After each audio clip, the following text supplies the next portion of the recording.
Hi, I'm Mimi Geerges. There are terror groups operating all over Africa. Boko Haram in Nigeria, Al-Shabaab in Somalia, ISIS and Al-Qaeda affiliated groups. But are these just local conflicts, and do they affect the United States? These groups in Africa do pose a threat to the United States, not because they have the capabilities today to attack us, but because they're actually building them over time. Welcome to the Mimi Geerges Show.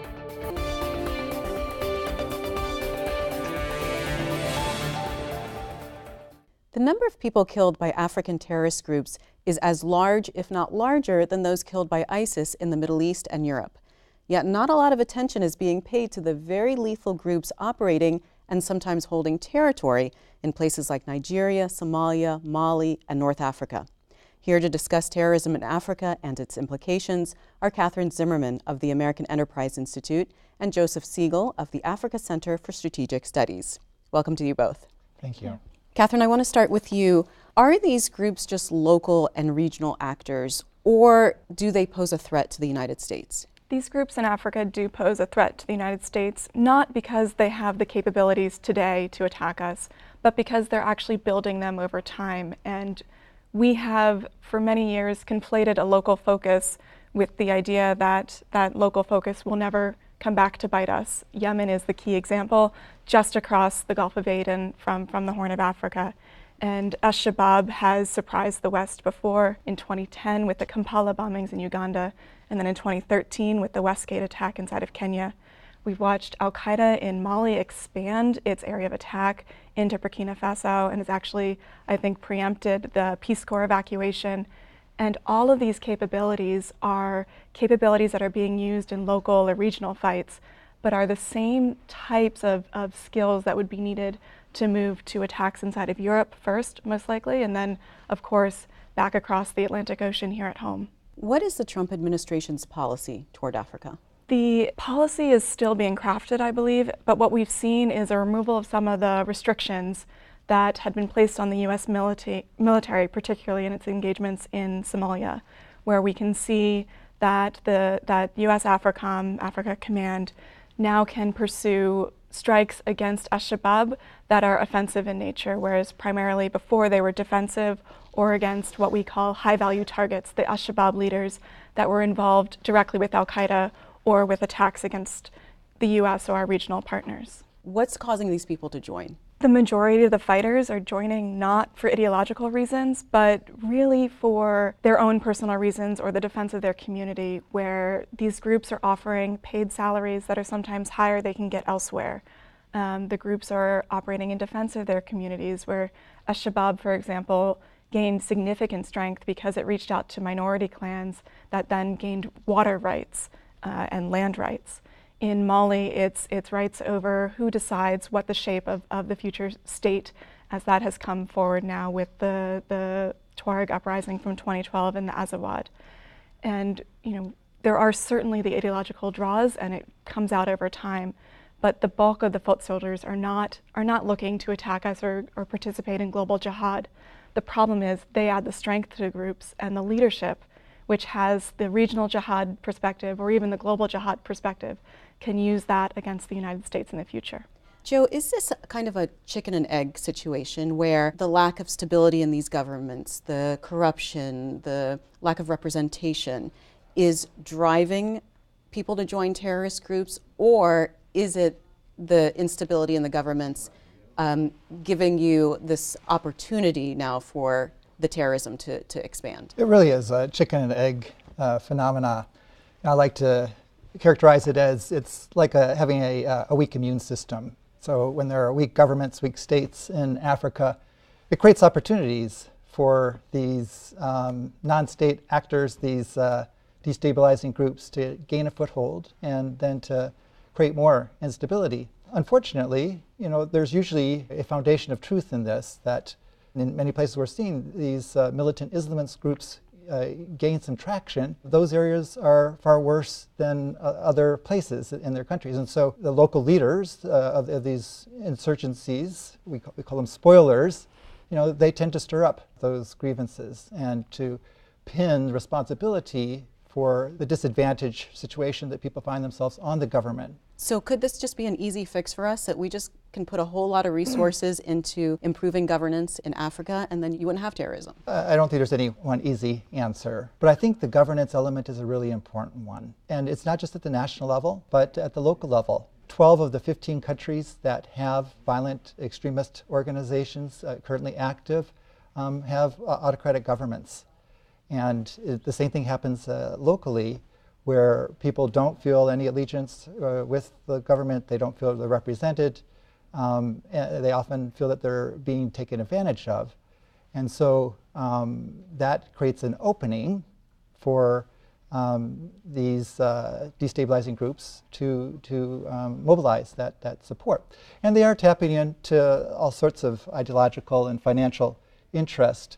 The militant Islamist ideology that's being promoted often from outside the continent, from Saudi Arabia and the Gulf states, is having an influence. I want to talk about that, but first I want to talk about the African migrants. Sure. Who are they? Why is there this huge flux of Africans trying to get into Europe? Is this an economic situation? Are they fleeing for security reasons? Well, again, it's a combination. And of course, most attention has been on the migrants who are trying to get to Europe. And a large share of those are economic migrants.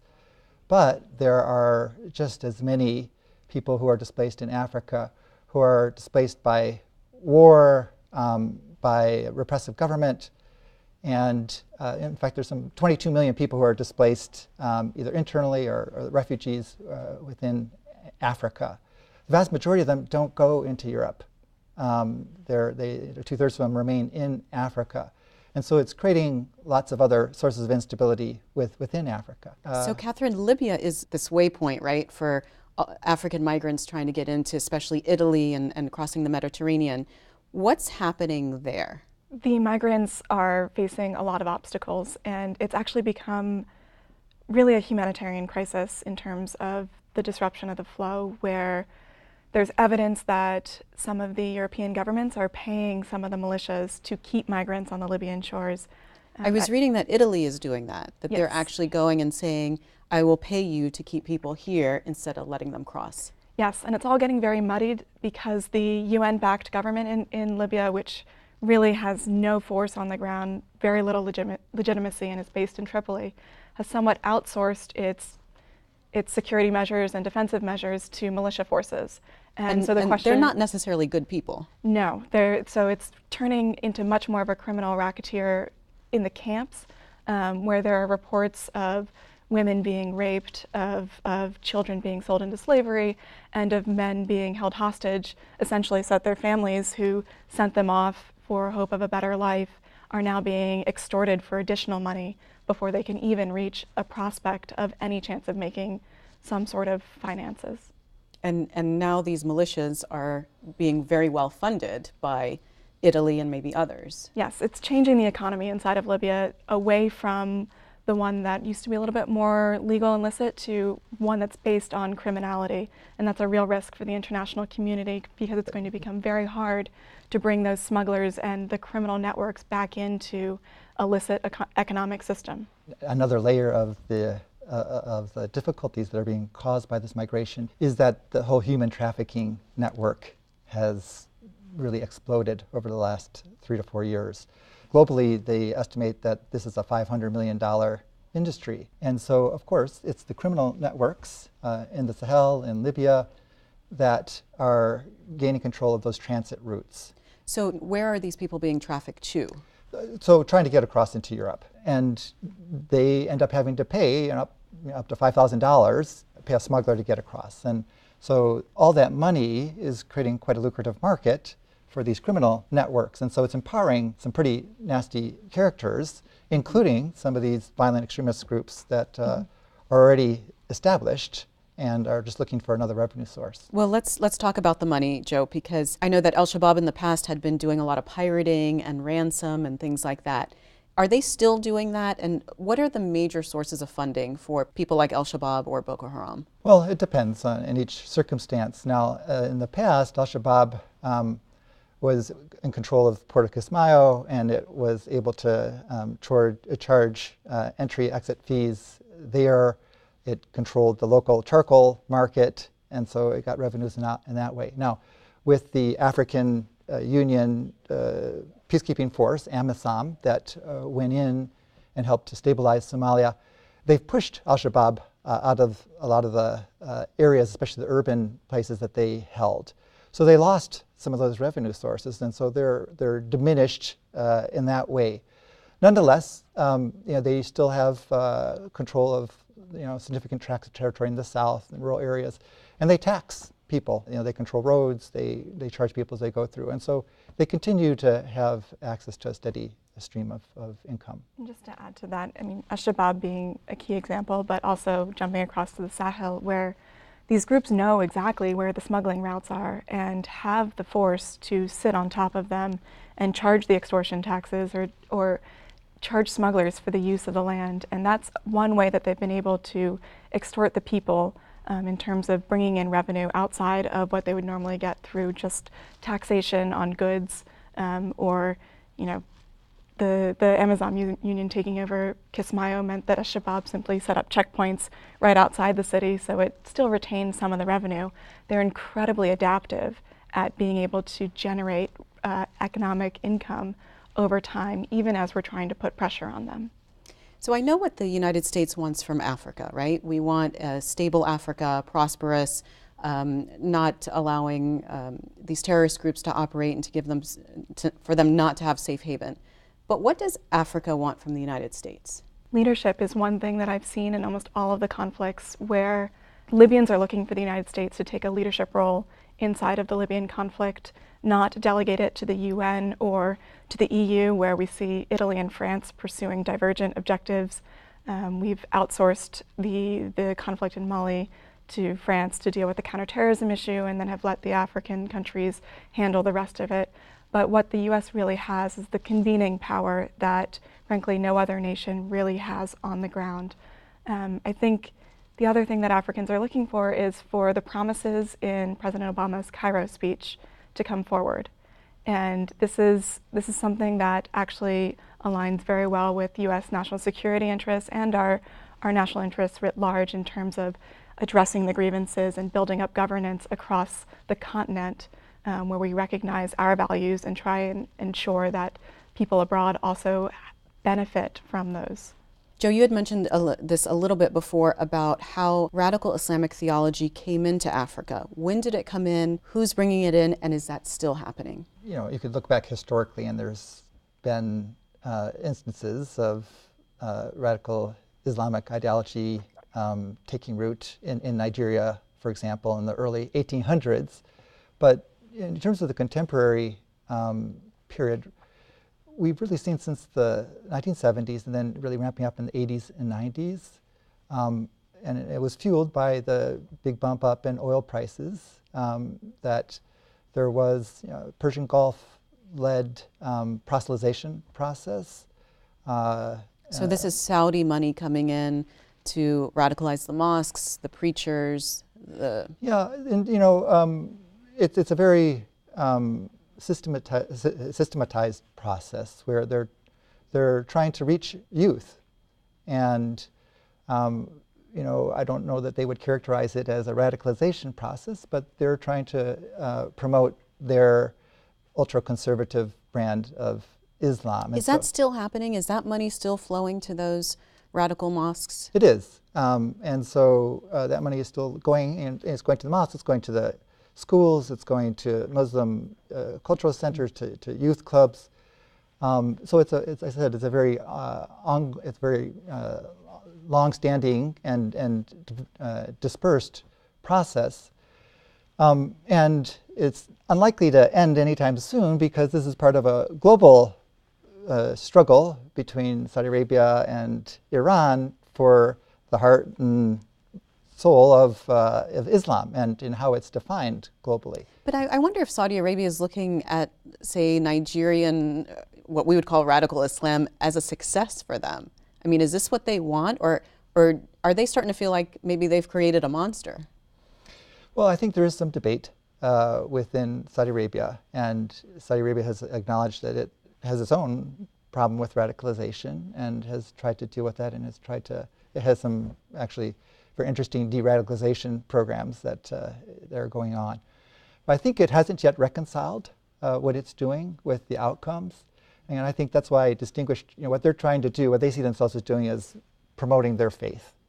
And it is these local actors, I think they would reason, are what are turning it into a violent ideology on the ground, that it's the local insurgents, local warlords that are using that ideology to advance their own interest and taking it in a more violent direction. Catherine, what are the African governments doing to counter this problem, and have any of them been successful?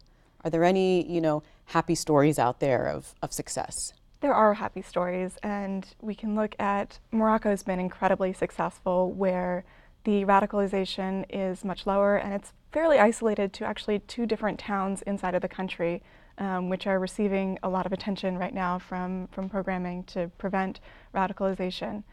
The challenge that many of the African governments face are, some of them are part of the problem, and this is a place where U.S. policy is actually feeding some of the radicalization, where we're partnering state to state, and the African state is the problem. But others don't have the capacity or the will. One being the fact that the infrastructure is simply not there, or they don't have the money or the human capacity to go out to these villages and deal with it. The other is the will, where sometimes the violence is coming from communal grievances, where 2 communities actually have legitimate claims on a resource or a power sharing agreement, and the government is unwilling to really step in and resolve that, because it introduces a whole nother layer of tension. And it's those local grievances, again, that are driving it. And it really comes back to whether the governments can be leveraged to change what they're doing, and whether the United States and the international community move away from simply counterterrorism, military security forces support, toward looking at the governance problems and the local grievances, very hyper-local. I want to talk about Mali before we run out of time, because in November 2015 there was a terror attack on the Radisson Blu Hotel. 19 people were killed, including an American woman. Who is this group, and what do they want? The group is part of al-Qaeda's network that it's been developing in the Sahel, and it's been doing so without the al-Qaeda brand name, which has meant that it's been outside of the media, because al-Qaeda has learned that if it doesn't brand itself with that label, that we somewhat dismiss these as local groups, they're not threats. But it was really something cultivated over the past decade at least, where al-Qaeda in the Islamic Maghreb, which is the group that started in Algeria, expanded into northern Mali and developed relationships with key people that were then able to identify the different ethnic or clan seams, so the tensions between 2 different groups, exploit those and develop insurgencies that they co-opted underneath their own name. They've used those to turn against the West, since the narrative is that the West has taken African resources and making ourselves rich off of the poor people. You talked about al-Qaeda branding, and I think the narrative is that al-Qaeda has been eclipsed by ISIS, and that al-Qaeda is kind of on the way out. It's the old generation, and we don't need to worry about them anymore. It is certainly the narrative. It's not what I'm seeing on the ground. And when you look at Africa, al-Qaeda is stronger than ISIS. ISIS was fundamentally disrupted inside of Libya, where the group is now down to a couple hundred, and But why is that? Don't they have the same ideology? Why would one succeed in Africa and the other one not? It's how they're working with the people. And al-Qaeda has learned over many failures. We should not overlook how many times al-Qaeda has failed, but has learned to work within populations that implementing Sharia, a very conservative interpretation of Islam, immediately is foreign to people who identify as Muslim, believe that they're being good Muslims, and then are told, no, this is not a Muslim life. The Islamic State came in and immediately did that, and was incredibly brutal, and actually used foreign leaders, whereas al-Qaeda is trying to work and develop its own native insurgencies. So you think that they can actually be even more dangerous because they're doing it this way? Yes, and because the West has been so focused on the Islamic State that it's permitted al-Qaeda to expand this way. So do you think they want us to think that they're irrelevant? I think it's intentional in terms of how al-Qaeda is doing it. I see al-Qaeda beginning to take the reins back as ISIS is losing inside of Iraq and Syria. I think we should look to Boko Haram in particular as a bellwether. Boko Haram used to try to want to be part of al-Qaeda. It then recognized the Islamic State and actually splintered over who the Islamic State recognized not the leader of Boko Haram, but one of his deputies as its leader. And we now have two factions competing in the same space, which is just an interesting development. And if I could jump in on that, I mean, I think we just have to recognize the complexity that's involved. It isn't just ISIS versus al-Qaeda. As Catherine points out, the success of either of the groups depended a lot on how much local support there was. And really, we need to look at these as local insurgencies, and primarily Boko Haram in northern Nigeria, Al-Shabaab in Somalia. You have some groups in the Sinai and other parts of North Africa. They're each sort of operating on their own sort of terms and with local issues and local actors.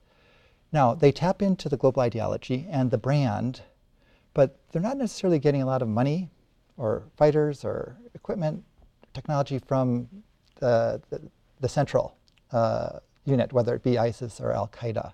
So I think we have to be careful that we don't look at this, first of all, as one monolithic challenge, but also that it isn't just ISIS versus al-Qaeda. And as we were just saying, I mean, ISIS has struggled in Africa because it's just not locally based there. It's really a Syrian, seen as something Iraqian. foreign.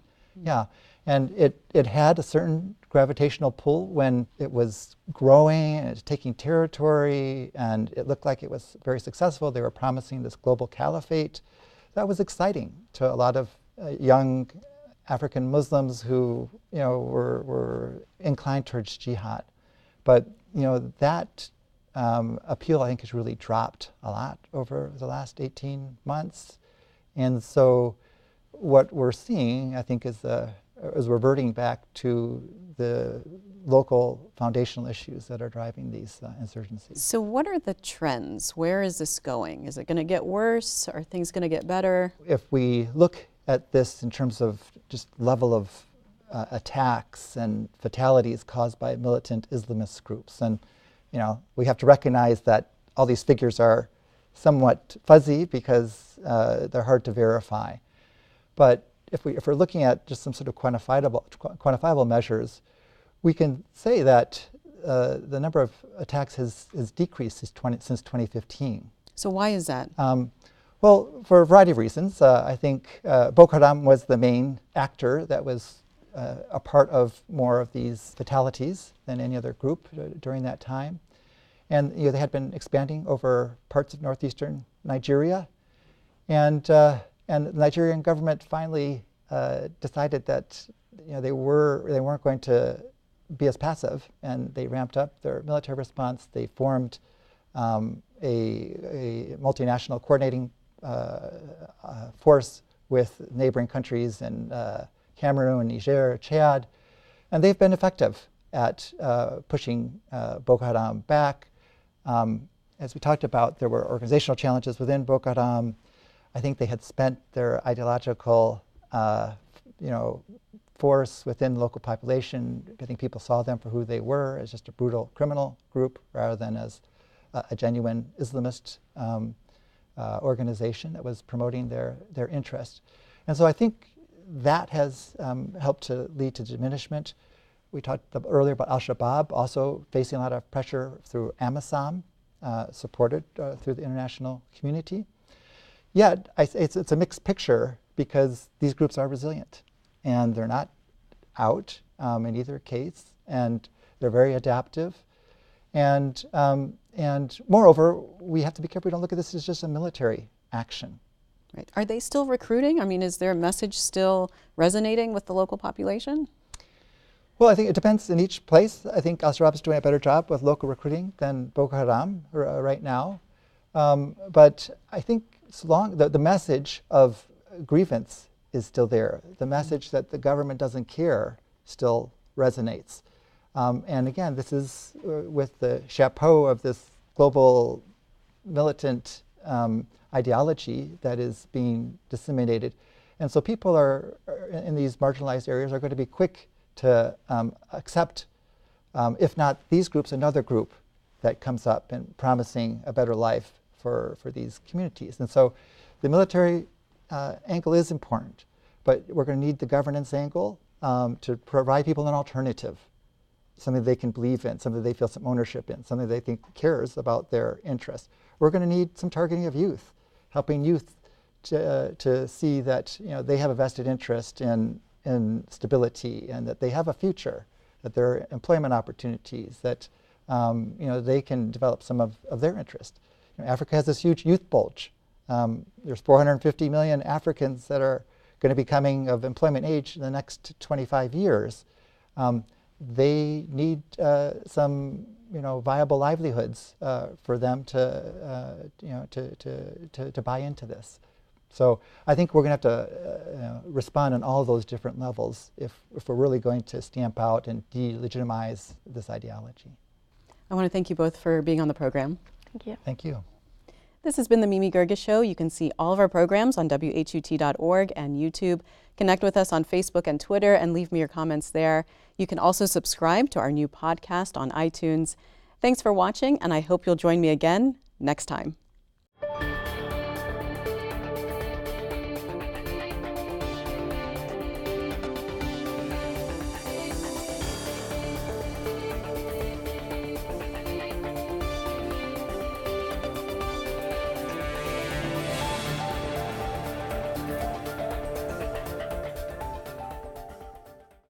This program was produced by WHUT, Howard University Television, and made possible by contributions from viewers like you. Thank you.